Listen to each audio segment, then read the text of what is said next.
Estamos aqui no evento Dev Referências, junto com esse vídeo InCallPod e Podcast. E nós estamos fazendo a cobertura das palestras desse evento.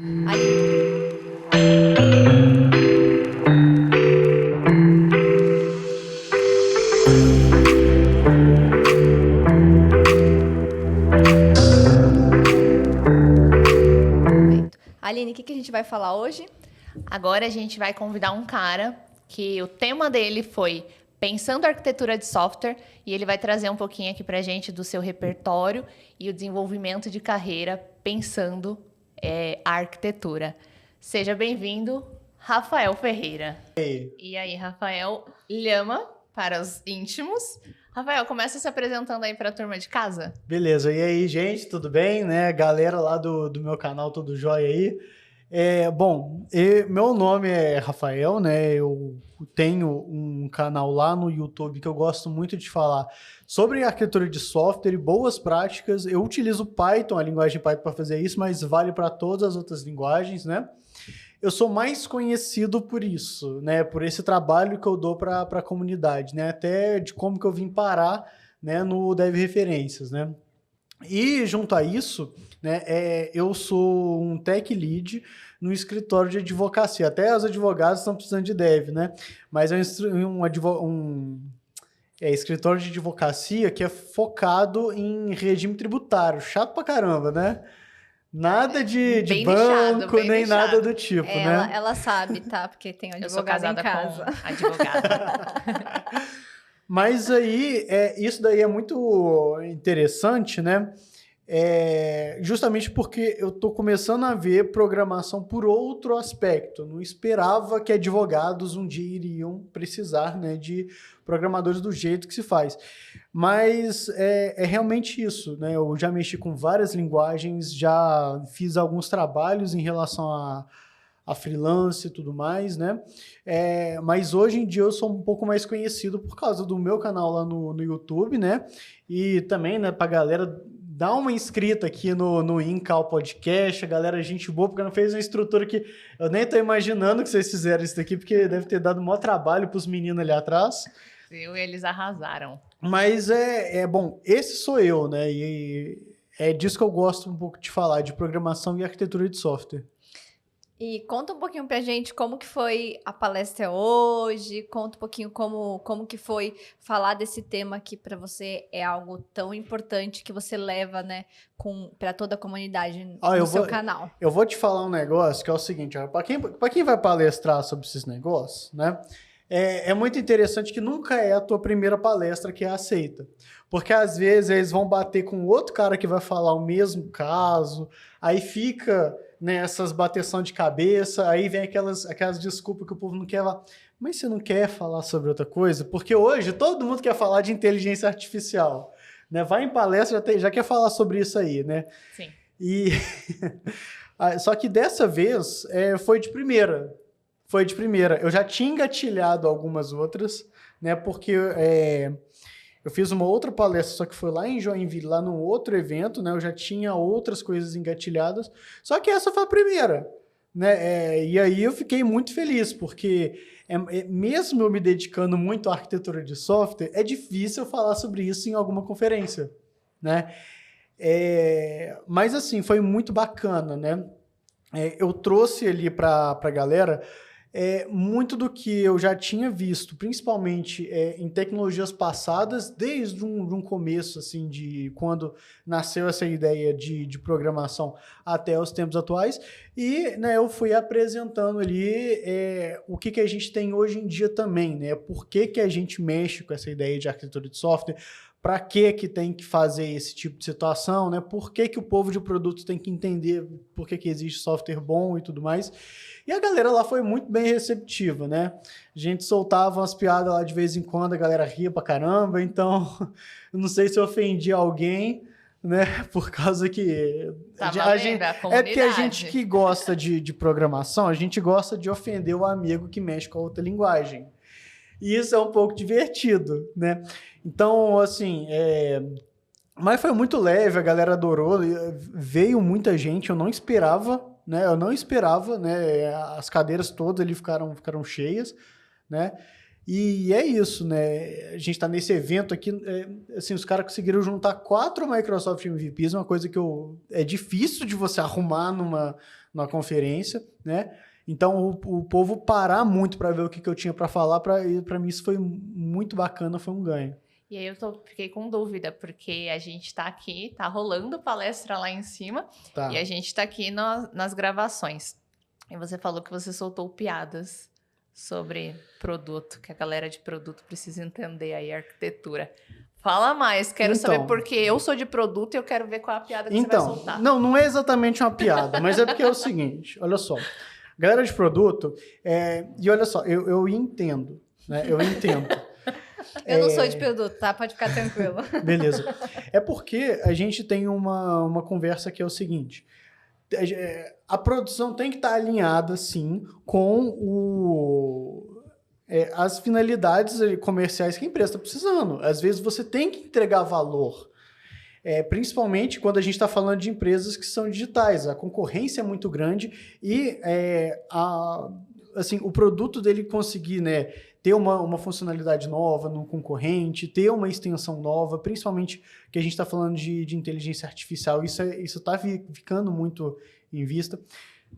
Mas, assim, então eu entendo que às vezes a galera de produto quer forçar a galera da produção, os devs, a fazer, né, implementações que são necessárias para a empresa, até mesmo para isso gerar caixa. Isso é necessário.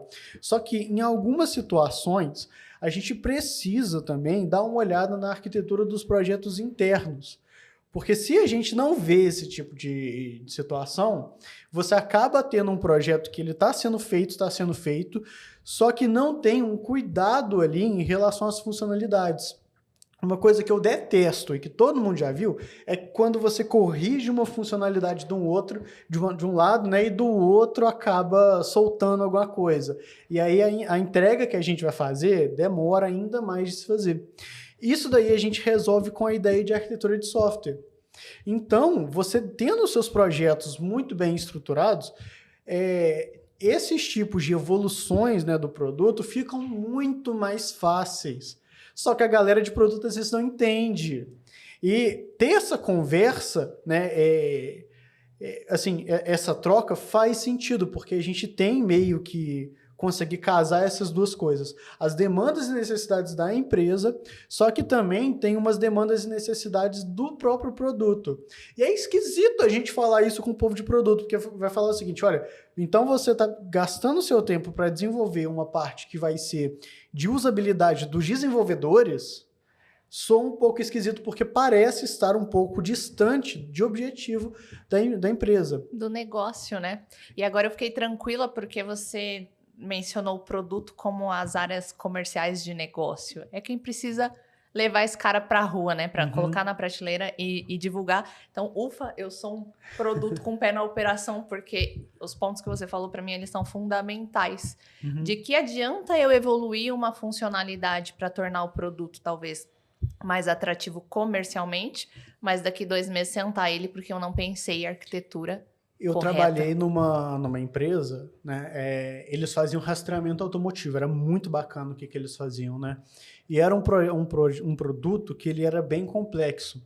Só que todos os serviços que estavam lá, eles eram muito bem feitos. Então, cara, essa empresa era certinha, mas era certinha mesmo, eu levo ela no coração, né? Tá lá em Belo Horizonte, mas é isso, né? E, assim, a ideia da produção de software deles era tão bacana que se tivesse uma rotatividade de desenvolvedores, isso não afetava. Porque um outro desenvolvedor, mesmo que fosse iniciante, ele entendia rápido o produto. Porque o código, o ambiente de trabalho dele estava muito bem organizado. Entende? Hoje, essa empresa, assim, principalmente com esse decorrer da pandemia que precisou muito de tecnologia, ela cresceu e cresceu muito. Eu acompanho essa galera ainda. Ela estava preparada para expandir, Isso. porque a arquitetura dela foi pensada para... Né? Isso, os projetos eram muito certinhos. Se dava um bug, não tinha problema ele ir para a produção, porque a galera conseguia corrigir rápido. Né? Então, isso era uma coisa que me marcou muito. Para falar a verdade, foi por causa dessa empresa que eu participei que eu gostei tanto de falar de arquitetura, porque para mim, é uma coisa muito fundamental e eu gostaria que todas as empresas tivessem esse cuidado e essa visão, né? Isso ajuda pra caramba no desenvolvimento. Como você definiria a arquitetura de software para uma pessoa que está iniciando e gostaria de entender e até explicando um pouco a aplicabilidade disso dentro do negócio? Beleza. Vamos lá. Antes de eu lançar o definitivo, né, a definição, né, acontece o seguinte. Quando a gente faz um projeto de software, o que acontece? A gente coloca um bando de funcionalidades ali que vão acabar rodando e servindo um certo público-alvo. E, às vezes, existem no projeto algumas responsabilidades que são diferentes. Por exemplo, imagina um cadastro de usuário, né? Vamos supor que a gente tem aquela janelinha lá de cadastrar um usuário, né? Existem, por exemplo, uma responsabilidade que é a validação dos dados que ele está colocando. Por exemplo, o usuário pode ter ponto de exclamação no nome dele? Entende? Isso é uma espécie de responsabilidade, né? As validações ali. A senha está forte? Isso é uma responsabilidade. Agora, essas validações, né, elas têm um peso, né, é uma funcionalidade que a gente coloca ali. Agora, a inserção do dado no banco de dados também é uma outra responsabilidade completamente diferente dessas validações, mas que faz sentido estar ali no código. E o que acontece? Quando a gente constrói software, a gente tem um universo muito grande para fazer a interação entre esses dois elementos, entre validar os dados que estão aparecendo e inserir em bancos de dados. Quando a gente faz o peso dessas funcionalidades dentro do nosso próprio software, né, a gente consegue mesclar essas funcionalidades de vários jeitos. E se a gente faz de uma maneira muito complexa, significa que um outro desenvolvedor vai pegar esse meu projeto e vai ter um pouco de dificuldade de entender que aquilo faz essas duas coisas, que valida e joga em banco de dados. Então, quando a gente pensa em arquitetura de software, a gente está falando de uma organização do projeto, né, para que a gente consiga separar essas responsabilidades, deixar elas muito bem claras no nosso projeto e, ao mesmo tempo, que elas consigam interagir entre si. Entende? Então, é isso que é a ideia de arquitetura de software. E a gente consegue até avançar para uma ideia de arquitetura de sistemas. Por exemplo, vamos supor que a gente tem o Google e a gente tem o Google Gmail, né, e o Google Drive. A ideia seria o seguinte, que fossem dois sistemas que eles não estivessem totalmente acoplados. Ou seja, se um cai, o outro tem que permanecer de pé, não é? Perfeito. Isso, a gente não pode ter os dois caindo ao mesmo tempo, né? Só que ao mesmo tempo, por exemplo, quando você está com o seu Drive cheio, né? O Drive ele acaba mandando uma mensagem para o seu Gmail falando que o Drive está cheio. Então, a gente pode olhar isso como dois sistemas separados que se conversam, ou seja, também tem uma arquitetura entre esses dois sistemas. Entende? Então, quando a gente fala de arquitetura de software, e até indo também para a arquitetura de sistemas, eu gosto de falar que é como que a gente separa essas responsabilidades e as relaciona de um modo harmônico, né? Isso é uma definição minha, mas é assim que eu gosto de explicar para as pessoas, principalmente para quem não é leigo. E agora eu tenho que abrir uma aspas aqui, que eu consigo explicar isso para vocês porque eu treinei, porque é difícil explicar isso para algumas pessoas. A dificuldade de entender essas camadas e essas diferenças, né? Coisas que trabalham isolados, mas que pode, em determinados momentos, existir correlação. É realmente muito difícil, eu não conseguiria fazer isso. Enquanto você falava, minha cabeça foi desenhando aqui, ó, e fazendo. Mas eu precisaria de um papel. Sim, com certeza. Aí, hoje, eu vejo que, na verdade, a gente tem o seguinte, a gente ainda tem uma demanda grande de desenvolvedores no mercado, até mesmo porque eu participo de uma escola de programação, então eu vejo essa demanda. Minha mulher é tech recruiter também, né? Então, assim... Vitória está aqui nos assistindo no off, galera. É um pouco visível esse tipo de coisa. Só que eu vejo que no futuro, principalmente num futuro um pouco mais recente, a necessidade do desenvolvedor entender um pouco sobre a arquitetura de software e fazer essas responsabilidades de forma limpa, separada e relacionada de uma maneira assim, harmônica, é muito necessário, porque hoje o que a gente tem? A gente tem muito desenvolvedor que sabe fazer, porque saber fazer não é difícil. Essa é a questão. Você joga no chat GPT, você vê um vídeo de YouTube, você vê numa comunidade, saber fazer não é o problema, né? O problema é fazer do jeito que tem que ser feito, né? Assim, porque tem uma coisa que eu detesto, que é o seguinte, o cara entra na empresa, aí eles dão para ele a possibilidade dele fazer lá o projeto dele, ele faz todo cagado, mas está funcionando e isso é extremamente possível, né? Aí o que esse cara faz, né? Sai da empresa, um outro chega ali para tentar arrumar essa bucha, só que as responsabilidades estão tão acopladas, está tudo junto, parecendo um macarrão mesmo, quando você vai abrir ali o projeto para ver. E aí entra aquelas dificuldades, olha, eu não estou conseguindo entregar uma funcionalidade fácil num período de tempo pequeno, porque o código está cagado. Entende? Então aí é por isso que eu ressalto que os devs têm que entender sobre a arquitetura de software. Isso é necessário depois de você saber fazer funcionar. Entende? Essa é a minha visão que eu tenho. Por isso que eu trouxe essa palestra de arquitetura de software aqui pra galera. Cara, a gente olha para o arquiteto como quase que um especialista, ele é sempre um nível especialista, mas você trouxe um ponto que eu acho muito relevante, que é, não importa a sua posição, o seu nível dentro da cadeira dev, você tem que ter essa mentalidade, né? Ela é uma mentalidade, entender os princípios de arquitetura de software, para você saber implementar e saber atuar num software quando você chega. Exatamente. É um processo de trabalho, no final das contas, né? Exatamente. De cada projeto. E isso daí é muito bom quando isso também está alinhado com a empresa e com, principalmente, a galera de produto.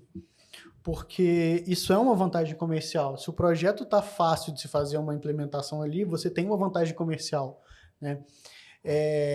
Isso é uma coisa que eu gosto muito de trazer, né? A gente tem alguns livros, né? O mais famosinho aí é um tal de Clean Code, que na segunda página, no segundo capítulo dele, o autor ele já mostra ali um gráfico que mostra a produtividade em relação a um código ruim. E é uma linha que ela vai decaindo, né? Então, é um assunto que ele é delicado, porque quando eu vou falar isso com por exemplo, a galera que faz mais a estratégia de produto e que tenta colocar um planejamento ali para a empresa, né? Isso vai facilitar o trabalho dele, só que não vai facilitar o trabalho dele a curto prazo. Porque fazer software demora. Esse é o chato. Fazer software demora. E se eu conseguir fazer com que futuramente eu não gaste mais tempo fazendo software, então isso é um ganho. Só que quem sente muito isso é o desenvolvedor, né? Porque ele tem que soltar um MVP em 2 meses. Exatamente. Né? Então, é exatamente essa situação que eu gosto de trazer, né? E, bom, foi isso que eu acabei trazendo aqui pra gente conversar. Foi muito bom e vou reforçar. Estou aliviada porque eu sou um bom produto. Os devs gostam de trabalhar comigo. A minha linha de raciocínio é a sua filosofia. Não adianta eu acelerar e entregar um MVP que depois ele não é escalável, que depois, para fazer qualquer tipo de evolução, manutenção, a gente vai ficar ali, ó. Aí também tem uma coisa que é o seguinte, o contrário também é válido. Porque olha só, né, vamos lá. Se eu quero fazer um projeto e ele tem que ter uma boa arquitetura, né, quem gosta de estudar esse tipo de assunto, viaja e fica vendo isso daí durante horas. É uma coisa que, particularmente, o cara que ele é dev pleno, ele pega muito, né? Ele acaba gostando daquilo e isso se estende até o final da carreira dele, porque ele até em sênior ele vê isso. Tanto que, né, que nem eu falei, eu dei sorte de trazer essa palestra aqui no Dev Referências, porque outros meninos já iam trazer, né? Só que por algumas situações eles trocaram a ideia, né? Só que acontece o seguinte, se eu tenho um projeto em que eu tenho que fazer uma boa arquitetura, muitas vezes eu vou tentar fazer muita engenharia no produto e isso não vai, por exemplo, trazer o potencial que aquilo ali deveria. Porque a necessidade do tempo de entrega do produto é muito válida. É extremamente válida. Né? Então, tem que ter uma certa conversa. Não é um cabo de guerra. Porque eu posso chegar para os meus desenvolvedores e falar, olha, tu vai melhorar isso, tu vai usar isso daqui. E colocar muito rigor na minha construção. Né? Os projetos mais rápidos de eu fazer são aqueles em que eu pego essas responsabilidades que eu tenho no meu projeto, embaralho elas todas e entreguei. Só que o projeto mais demorado é aquele que eu faço muita engenharia para talvez tentar fazer uma coisa básica. Entende? É o alinhamento do negócio com a necessidade da tecnologia, né?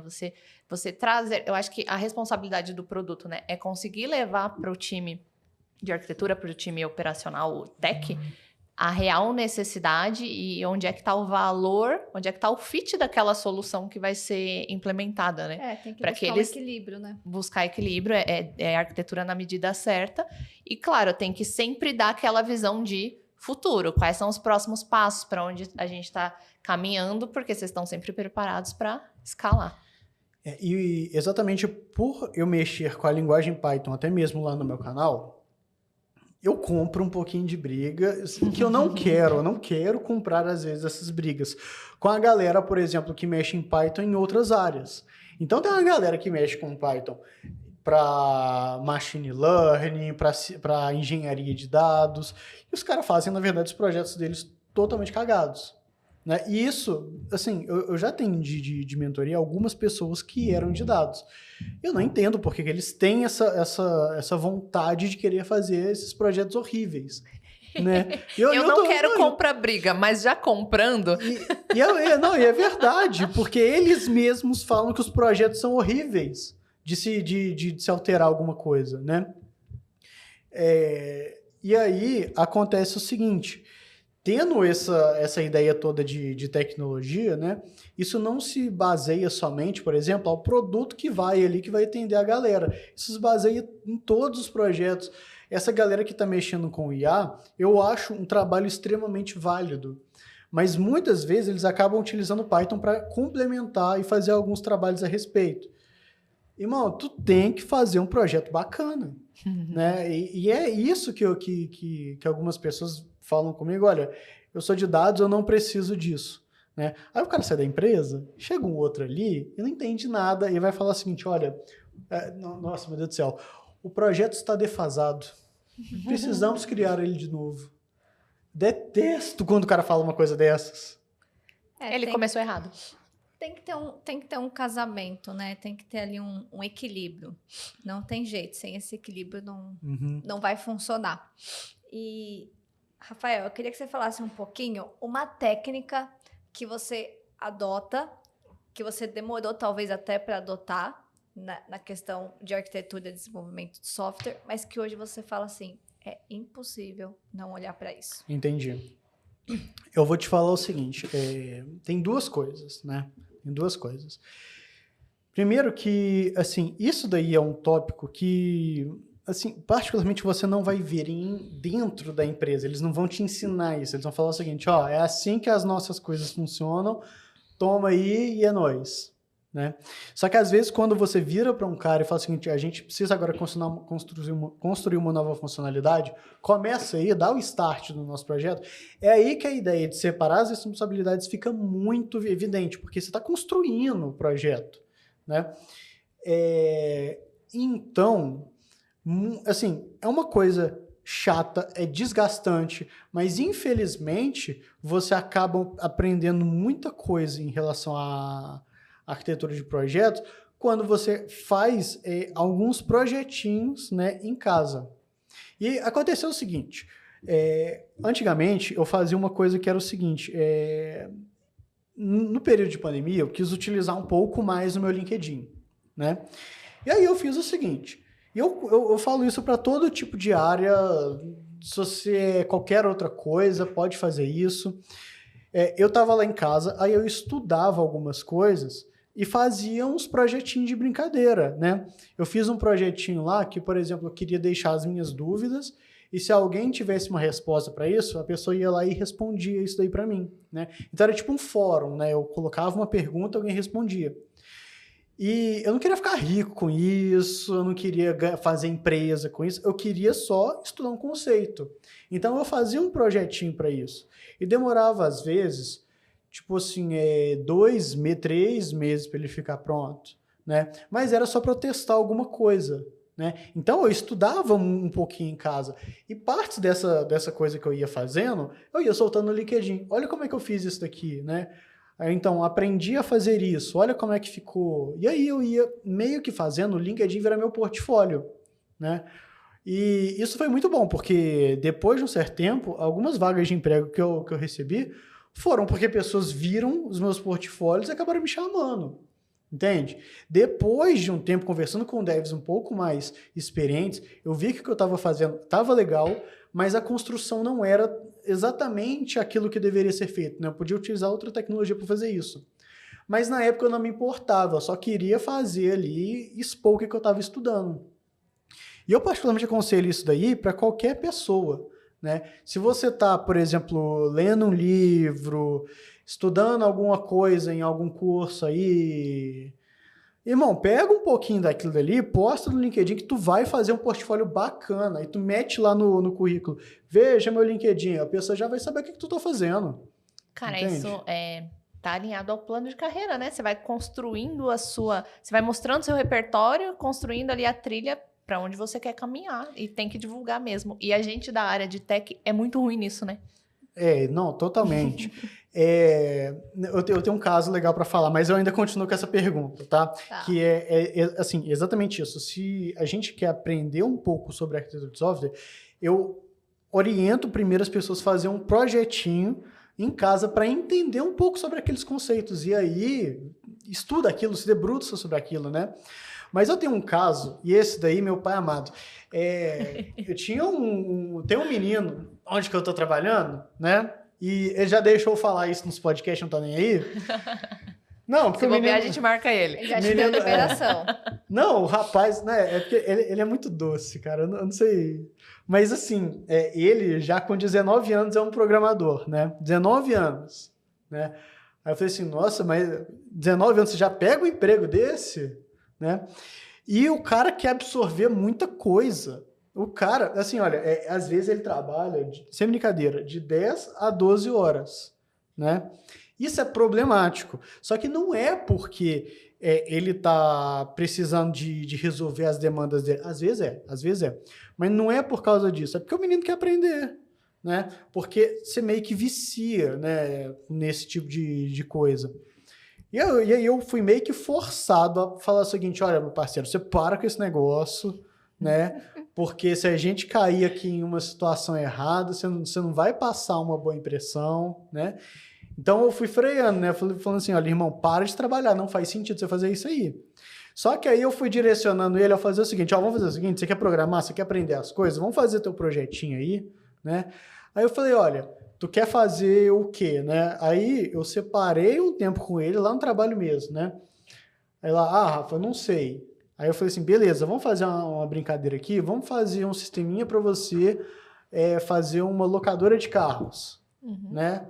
Aí ela, tá, mas como é que eu começo? Aí eu falei, né, vamos lá, como é que você faria uma coisa dessas? Qual banco de dados você usaria?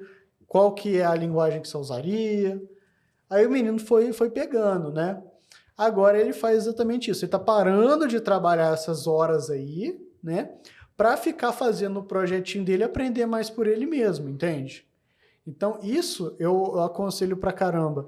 E outra, o cara tem que ser também, assim, capaz, porque isso daí, eu acho que para todo profissional também é assim, o cara tem que ser capaz de, assim, melhorar essa habilidade de fazer o trabalho nas 8 horas. Eu acho que você já deve ter visto uma coisa dessas. Uma galera que não tem essa capacidade de fazer o trabalho em 8 horas, e às vezes, não é nem porque ele não quer, é porque fulano de tal chama para ajudar em alguma coisa. Aí nessa daí, o cara já sai pra ele tomar um café, pra ir no banheiro, pra beijar a avó, pra fazer um bando de coisa. E aí já passou 30, 40 minutos, o cara não fez nada. Cara, eu ia puxar o gancho para te ouvir mais falar sobre isso. Tipo, cara, o pessoal precisa entender qual é o ônus de fazer mais que as 8 horas, né? Tipo, você pode estar lá disponível para a empresa, mas no meu ponto de vista, a hora que a empresa realmente precisar, Pois o que vai acontecer com você? E aí eu quero saber qual foi o feedback que você deu pro fulano. Como é que você mostrou para ele que era ruim estar tão disponível ali às 12 horas trabalhando? Assim, olha, eu vou falar de uma maneira bem simples. Ele tem 19 anos, ele consegue fazer isso. Quando ele tiver 30, se isso virar um costume, ele não vai aguentar. Ele não vai aguentar. Não, tô falando sério, muito sério, porque depois algumas responsabilidades da vida vão começar a vir. E se esse cara não se adaptar à ideia de fazer o trabalho que ele tem que fazer nas 8 horas, se ele não desenvolve isso, futuramente algumas responsabilidades que vão cair para ele não vai conseguir aguentar fazer, né? Às vezes o cara quer fazer um curso por fora, né? Ele não vai conseguir. E assim, de verdade, depois de passar um tempo, assim, você se dispor a fazer algumas coisas também acaba ficando um pouco mais cansativo, eu tenho que ser sincero, né? Eu tenho o meu trabalho, né? Eu gravo vídeo lá no YouTube.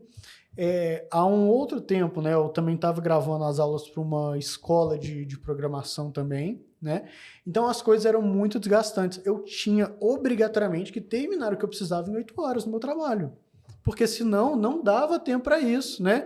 E depois, né, por exemplo, no final do dia, eu quero dar atenção para minha mulher ali, o que eu vou falar? Ó, tô fazendo meus negócios. Assim, vamos balancear um pouco essa estrutura. E o menino namora, eu não sei como, mas ele namora. De final de semana só, e olha lá. Acaba que, de alguma forma, a gente pode até penalizar a carreira, né? Porque ele não vai conseguir, talvez, uma evolução de carreira que ele gostaria, porque não se dedicou a outras coisas. Exatamente. No tempo que ele teria livre para se dedicar, né? Então, acho que isso é importante as pessoas entenderem. Quando você se doa muito para isso, você deixa de se doar para outras coisas. Que foi os exemplos que você deu. Você deixa de não fazer um portfólio para você, você deixa de talvez publicar isso no LinkedIn e pôr isso na sua vitrine. Sim. Que são coisas que vão só agregar para sua carreira, né? Que vão só somar ali. Exato. É isso. Cara, essa conversa tá muito boa, tá migrando ali para uma carreira, mentoria, tá boa demais. Mas a gente tem pouco tempo e a gente quer ir para umas perguntinhas finais num formato Vai lá para lançar. mito ou verdade. E por quê, obviamente. Podemos? Vai lá. Bora lá. Deixa eu pegar elas aqui. Posso começar? Pode começar. Rafael, arquitetura de software é só para projetos grandes? Mito ou verdade e por quê? Nossa, extremamente mito. Meu pai amado. Não, porque não importa o tamanho. Na verdade, a hora que você está fazendo um projeto, tu vai passar esse negócio para frente. Alguém vai mexer nesse negócio. Eu não quero nem saber se esse negócio tem um único arquivo. Ele tem que ser feito de uma maneira que outras pessoas consigam entender o que tu está fazendo, né? Então, eu acredito que isso aí é o maior mito que existe. Boa. Muito bom. Escolher a linguagem de programação certa é mais importante do que a arquitetura? Olha, vamos lá. No início de carreira, eu não boto assim muita pilha para a pessoa ver essa ideia de arquitetura. Ela tem que ver em algum momento da carreira, né? Só que no começo, eu acho que ela tem que se acostumar a saber fazer. Pega qualquer linguagem, eu não vejo nenhum problema e aprende a fazer. É porque a gente começa a se acostumar com programação, né? A gente mexe lá com o código, aí no começo a gente trava, vai olhar GitHub, vai olhar chat, GPT, vai olhar não sei o que, aí volta. Copia código, aí depois continua. No começo é assim, para todo mundo é assim. Só que depois de um certo tempo, você vai se acostumando com isso. Você já está programando aqui, não sei uma coisa, deixa eu olhar aqui, olhei rápido, voltei. Então, você se acostuma com isso, né? Pô, deixa eu jogar aqui no ChatGPT, beleza, ele me deu um código que não está certo, mas eu sei corrigir. Deixa eu pegar aqui, beleza, corrigir. Então, você se torna mais dinâmico naquilo que você está fazendo, né? Então, eu preciso que as pessoas, que os desenvolvedores se tornem dinâmicos em fazer projetos e depois veja arquitetura de software, mas isso é necessário na hora da carreira. Então, linguagem, para mim, pega qualquer um aí. Isso, para mim, não é questionamento, né? Agora, você vê arquitetura de software, isso tem que ser visto. Beleza? E com o tempo você vai se tornar bom em escolher a determinada linguagem para aquela solução. Só abrindo um parênteses aqui, e eu acho que muita gente entende isso, a linguagem que você começou a programar dificilmente vai ser a linguagem que você vai se aposentar com ela. Eu já troquei de linguagem, eu não sei quantas vezes. Entende? Hoje eu estou em Python. Eu tô vendo que eu vou migrar para uma outra. Eu tô vendo que o mercado tá me empurrando para fazer uns negócios ali. Qual é? C# em .NET. Estão me empurrando para fazer isso. Daí eu não quero. Minha mulher sabe, eu reclamo, ela tá rindo. Eu reclamo disso. Mas a tecnologia, cara, ela tá numa velocidade tão grande que não tem jeito. A gente tem que se atualizar constantemente. Ela pede um pouco essa mudança mesmo, quando a gente não quer muito. Exatamente. A gente fez uma brincadeira lá fora, tinha uma galera ali na hora do coffee e a gente perguntou, né, qual a linguagem de programação favorita. E aí já começou a gerar maior debate, porque não tem jeito, né? Eu gosto de tanto, mas eu tô tendo que estudar tal coisa. E aí eles já começaram a debater, mas esse é o dia a dia da galera de dev, né? Muito provável. Tem jeito. Terceira e é a última, e eu acho que ela é boa, hein? Não é a última, eu quero fazer mais uma depois, mas vamos lá. Documentar a arquitetura é tão importante quanto implementá-la? Olha, é bem importante. É bem importante. Assim, vamos lá. Tem um livro, né, que todo mundo ama, que é o Clean Code, e ele fala uma coisa muito interessante. O seu projeto tem que ser autodocumentável, né? Então, quando você vai fazer um projeto ali, em tese, o código tem que ser também a documentação. É claro que você vai colocar a documentação ali, não tem como, mas o código tem que ser um pouco disso. Porque se eu faço, por exemplo, uma função que faz a verificação de nome de usuário, ela tem que se chamar verificação de credenciais de usuário. Tem que se chamar assim. Então, quando eu vejo um negócio desses, eu sei que ela não vai somar 2 números. Eu sei o que ela está fazendo, né? Só que os caras amam colocar nome de função, tipo 1, 2, 3, olá, e aí o código fica complexo, né? Então... Precisa de glossário, né? Então, assim, a tua arquitetura tem que ter uma aparência limpa, tem que ter um molde ali que um outro desenvolvedor consiga ver, porque existem padrões na programação. É isso que eu falo, né? Tem geralmente pasta que a gente coloca ali banco de dados, pasta que a gente coloca lógica. E alguns devs já olham aplicações e enxergam esses padrões. Se eles serem muito bem respeitados e tendo uma documentação do lado, fica fácil até de um cara que é bem iniciante entrar naquele projeto. Boa. E eu vou finalizar então com mais uma. Vai lá. Rafael, o que você gostaria de ter aprendido na sua primeira arquitetura? Cara, nossa, isso daí é difícil, porque o meu primeiro projeto que eu fiz foi uma coisa, assim, profissional, foi uma coisa, assim, olha, era um projeto de segurança de trabalho, e eu estava numa empresa péssimo, eu não vou falar o nome aqui, mas eles só contratavam estagiários para fazer os produtos deles. E era de segurança de trabalho. Então, a gente colocava um dispositivo numa empilhadeira, você sabe, empilhadeira, e outra no chapéu, né, dos funcionários. E aí, apitava se chegasse perto. E eu sei que eu fiz esse projeto totalmente horrível.